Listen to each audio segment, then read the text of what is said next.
জায়গা থেকে কালকে আমরা নবান্ন সভাগৃহে চিফ সেক্রেটারির সাথে মিটিং করতে গিয়েছিলাম। 5.5 ঘন্টা ধরে আমরা মিটিং করি এবং শেষে তো কি দেখা যায় যে আমরা কিন্তু মেলের কপি আপনাদের পাঠিয়েছিলাম যে আমাদের সেফটি সিকিউরিটির যে দিক থেকে আমরা কি বোঝাচ্ছি, সিসিটিভি হোক, প্যানিক বাটন হোক, এগুলো যেমন রয়েছে, তেমনি জনস্বাস্থ্যের প্রশ্নটি আমাদের কাছে অত্যন্ত প্রয়োজনীয়। প্রত্যেকটা মানুষ, আপামর পশ্চিমবঙ্গবাসী, তারা প্রত্যেকে যদি স্বাস্থ্য পরিষেবা ঠিকভাবে পান তাহলে আমাদের জুনিয়র ডাক্তারদের সুরক্ষাও অনেকটা সুনিশ্চিত হবে। সেই জায়গা থেকে বেশ কিছু প্রস্তাব আমরা দিয়েছিলাম।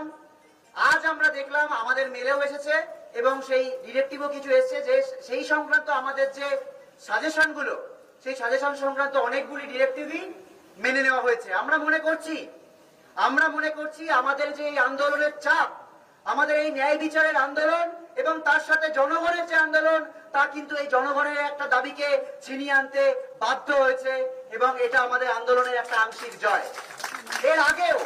এর আগেও কলকাতার নগরপাল বিনীত গোয়েলকে তার পদ থেকে আমরা টেনে নামাতে পেরেছি। আমরা ডিএমই ডিএইচএস কে এখান থেকে অপসারিত করতে পেরেছি। কিন্তু মনে রাখতে হবে, এখনো স্বাস্থ্য দুর্নীতির একদম মাথায় যে বসে আছেন প্রিন্সিপাল হেলথ সেক্রেটারি, তিনি এখনো বসে আছেন। মাননীয় মুখ্যমন্ত্রী বলেছেন যে সময় লাগবে, আমরা সেই সময়ের অপেক্ষায় রয়েছি। এবং আমাদের 5 নম্বর দাবি যে আর একটা অভয়া যাতে না হয়। আমরা বারবার বলেছি সুপ্রিম কোর্টে এই নিয়ে লিগ্যাল ফাইট কিন্তু আমাদের চলবে।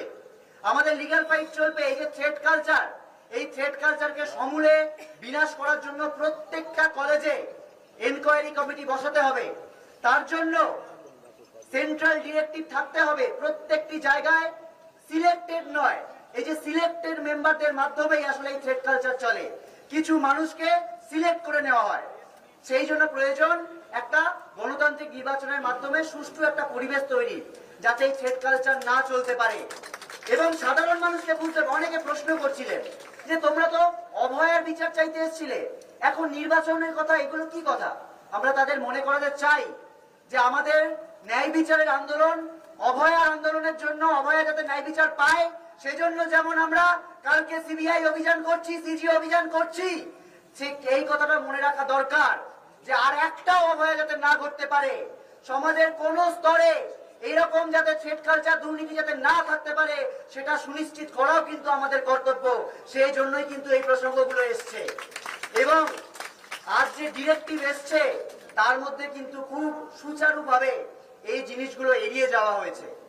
আমরা আজকে যে বন্যা পরিস্থিতি তৈরি হয়েছে তার কথা মাথায় রেখে এবং আংশিক যে জয় আমরা পেয়েছি সেই জয়ের কথা মাথায় রেখে আমরা কালকে মিছিলের পর নিজ নিজ কলেজে ফিরে যাব, ধর্ণা মঞ্চে ফিরে যাব এবং আমরা একটা স্ট্যান্ডার্ড অপারেটিং প্রসিডিওর তৈরি করব, এসওপি, যে এসেনশিয়াল সার্ভিস বলতে আমরা কি কি মনে করছি।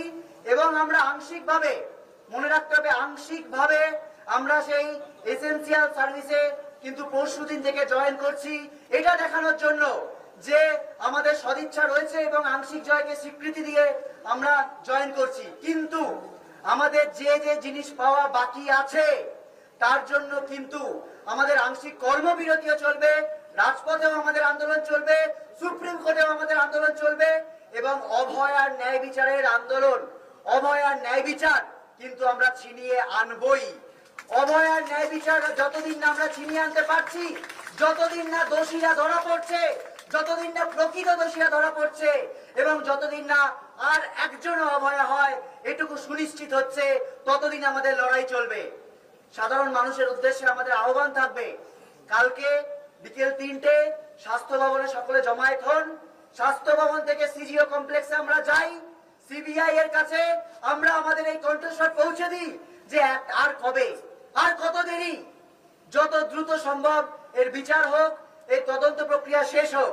এবং তার পরদিন থেকে পশ্চিমবাংলার বিভিন্ন জায়গায় আমরা গতকালই ঘোষণা করেছিলাম যে হুগলি, মেদিনীপুর, মালদা সহ বহু জায়গা বন্যা দুর্গত জায়গায় রয়েছে।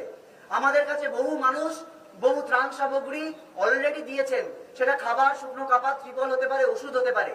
সেগুলো সহ আমরা মেডিকেল টিম হিসেবে, অভয়া ক্লিনিক হিসেবে প্রত্যেকটি জায়গায় কালকের পর থেকেই পৌঁছে যেতে চাই এবং প্রত্যেকের কাছে বার্তা দিতে চাই যে আমাদের এই আন্দোলন আসলে সাধারণ মানুষের যে আন্দোলন।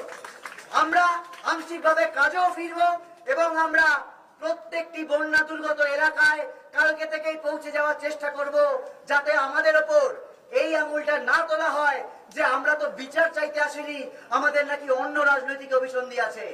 আমাদের এক এবং একমাত্র লক্ষ্য অভয়ার বিচার, এবং আর একটাও যাতে অভয়ার না হতে পারে।